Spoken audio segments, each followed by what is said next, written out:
Hello, viewers, and welcome to Radio Dwarka. This is our second season of The Proud Professionals, and it is our honor to start the series with Ritu Maheshwari. She is the CEO of the Noida Authority. Ritu Maheshwari is a 2003 batch IAS of the UP Kader. She has been in this journey for the last 17 years, but today we are here to understand from her that how has her journey as an IAS been and why did she really choose this profession. Welcome Ritu, how are you doing? Thank you. Ritu, I think my first question to you is definitely going to be that how did you decide to really become an IAS, or a civil servant for India? I would like to just say that the basic inspiration for me was my family and my father. So I come from a industry background family, a business background family, and in fact, not only in the civil service, there was practically nobody in the government service in my family. We all are mostly entrepreneurs or private sector people. So as they say, what you have, you look beyond that. So they were all my father especially was very keen for me to have a role in government segment and especially in the civil services. So the basic motivation was his thought. But of course, as I grew up and in fact during my engineering, when you finally decide, when you do your bachelor's or engineering, it was during those days that I gave it a serious thought. And then I felt I want to actually be in civil services because um, between my choice for my natural family business of being an entrepreneur or moving into the private sector in a software company or finally taking a call and plunging into the civil services. So I thought my contribution and my role would be much more challenging if I choose the civil services. And I had a passion to excel and a passion to contribute, a passion to take challenges. So that is what drove me towards civil services. So I would say that is what I found most challenging at that time, to be very honest. So that is what took me towards civil services. Thanks, ma'am. I think the subsequent one is that when you get into civil service, the first thing is that you have to study hard, right? And it's a very tough examination to crack. So, how was your experience? How much studies did you put in, and how was your thing into the getting into civil Yeah, service? it's a lot of hard work, but more than hard work, it is also your discipline, your focus, and your capacity and your capability to say to not to accept defeat. So it is a little beyond hard work. There are a lot of people who have the right aptitude and they are studying more than the people who actually clear the exams. So the number of hours do not matter. One has to be above a standard because civil services preparation in itself asks for hard work. So the basic hard work is always there, but beyond that, a lot of perseverance and I would say a lot of focus is required. So anybody who has that that passion to have clear single focus to clear the civil services and then be focused around that aim, then definitely one can make it. Okay, so that's an inspiration for people, I'm sure. Ma'am, now since you've been, roughly 17 years in this profession, and with the Uttar Pradesh government as such, what has been the most memorable time of your 17 years career, if I have to ask you?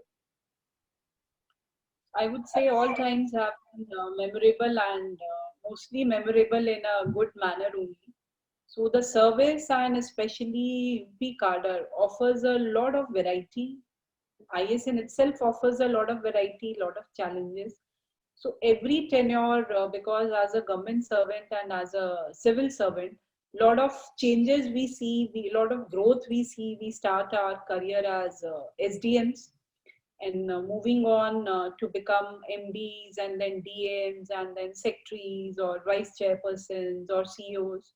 So every assignment is very, very challenging. So every assignment gives you good and bad memories. Bad memories in the sense the more challenging times.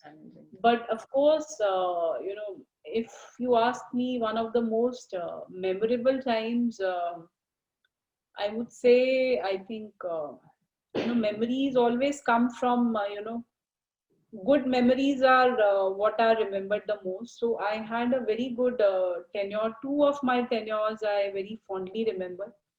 One is the Ghazipur tenure, which was my first charge as a DM or a collector. Okay. And second is my last tenure as a collector was in Ghaziabad. So both these tenures I very fondly remember, and especially, in both the places and more so in Ghazipur, which I was there in 2007. So, but even today, people keep on sharing newspaper cuttings and stories with me, the people of Ghazipur, and there are, every year there are high school or class 10 or class 12 toppers, and there are students and there are girls who still, take my name and say that they would like to be somebody like me, they would like to be me. So that is something, which gives you a lot of satisfaction that, if you have contributed positively to a place, then, you inspire others. Agreed. So, and you positively inspire others. So, Ghazipur definitely has been a very, very memorable incident, a memorable experience. Apart from that, of course, Ghaziabad, but my power sector experience, I am an electrical engineer. So, I had a stint as MD in Kanpur Electricity Supply Corporation also. So Kanpur earlier was one of the highest theft prone areas of not only of UP but also of the entire country. So lot of measures, lot of IT interventions, lot of electricity raids, lot of positive interventions were made there, and there was a complete turnaround. So the company was almost about to be privatized and sold off to a private company. The decisions had been taken, somehow the employees were resisting by the time I joined, so the government had to, stop and just see that what is to be done. So I was there for a year, but by the time I left, the company had started turning around, and now it is a, cash positive company. The losses have become equivalent, the standards of losses have come down so much that they are equivalent to well performing private players in the power sector. So Kanpur, definitely the stint was not much, it was only 11 months, but it was a very memorable experience. So mostly the experiences which are memorable are in terms of, the kind of satisfaction one can derive from them. Yes, ma'am. And I'm sure, as you said, inspiration, if you inspire people or you bring a positive change, you definitely remember those things. And I think that leads me to my next question, because I think definitely everybody wants to know that how is the life of a woman being an IAS, So I think, as you said, there are a lot of girls who would like to get inspired by you. What do you think, and how as a woman have you felt your journey been in this area? So definitely it's been a wonderful journey, and I would say, currently, if we see the numbers and the proportions, the number of females who are entering the civil services has been constantly on rise. So our batch also, there were around 22 IS officers out of 70. So that was a huge number. But now slowly the number is even rising higher. So definitely civil services has become, especially IS has become, the first choice for a lot of girls who are, passing out after their bachelors, after doing their bachelors. And as if I talk about my journey, definitely it has been wonderful. Indian society, I would say, definitely has moved a lot ahead, and not only in terms of the kind of education system it is offering, but also in terms of the kind of opportunities it is offering equally to girls and boys. I would also, having said that, I would definitely say that, with our societal built up, definitely females still have a, larger role to play as far as our families are concerned vis-a-vis male counterparts. So definitely balancing is always a challenge. But as far as the civil services is concerned, I would say this is one of the services where you have a lot of, perks also, which take care of your, daily needs. So you have, talking of the basic facts, so you have somebody to take care of your family also. So those things, they easen your journey. So definitely that is one positive point. Otherwise, professionally, I would say, society is still evolving. So definitely the challenges for a women professional are there everywhere. But the challenges in civil services are definitely lesser, I would say. And in fact, being a female, if it has certain challenges or disadvantages, it has a lot of advantages also. So, if you are doing well, your work is highlighted much more than your male counterparts. The kind of coverage you get, the kind of appreciation you get, and the kind of support you get from your male and female counterparts both, that is much more. And similarly, the kind of positions you handle, so there is a natural dignity which you carry with yourself. So people take you seriously, so all those advantages are also there. So the males also would be definitely having few disadvantages of being there and being working with us or being working with others. So definitely civil services has a lot of cushions which take care of our needs, our Indian context. And I would say this is one of the best services anybody in the country, and especially female in the country, should opt for and aspire for. So thanks, ma'am, for that. But I would just like to know, what is your message for the aspirants of, civil services? What are your some tips or messages for the young people who are looking to get into IAS?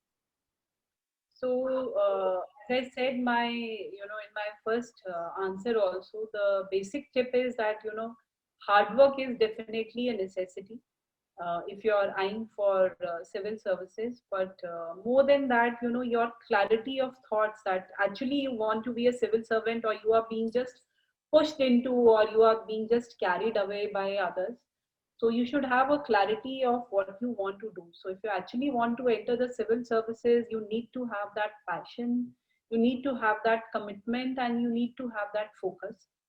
And once you have that, you need to, because there is something beyond that also. There is hard work also, and there is, I believe in luck also. So I would say that, always wherever you go, you have some chance factor also, maybe in choosing civil services and in whatever choice you get. So I would definitely say that you need to have that patience also, because uh, there are people who settle down for lesser in life also, and they are happy with that also. So I would not say that, if you are an IAS only, then you can be happy. If you are doing well as a teacher, you can be equally happy. So you need to, decide your target very clearly, and you have to have that patience. And secondly, even if you are doing all these things, it may not be that you always get successful. So you have to be very patiently trying for that. So, I also wrote the exam twice. So it is not necessary that you have everything, you are prepared, and then also the results always are on your side. So sometimes, things always do not turn the way you want them to turn. So one needs to have that patience also to pursue one's passion and commitment. So if things are not in your favor today, they would become definitely in your favor tomorrow. But you need to have that focus. So along with your studies, you need to have that patience and perseverance also to carry it ahead. Thanks, Ritu. It's really been a great interaction, and I'm sure our viewers will pick up a lot from this. It is really an enriching discussion, and we wish you best of luck for all your future endeavors. and stay connected with Radio Dwarka. To all our viewers, keep watching such inspirational stories on our channel. Like and subscribe our videos. And if you're not a subscriber as yet, definitely be a subscriber. And thank you for watching our Proud Professional series.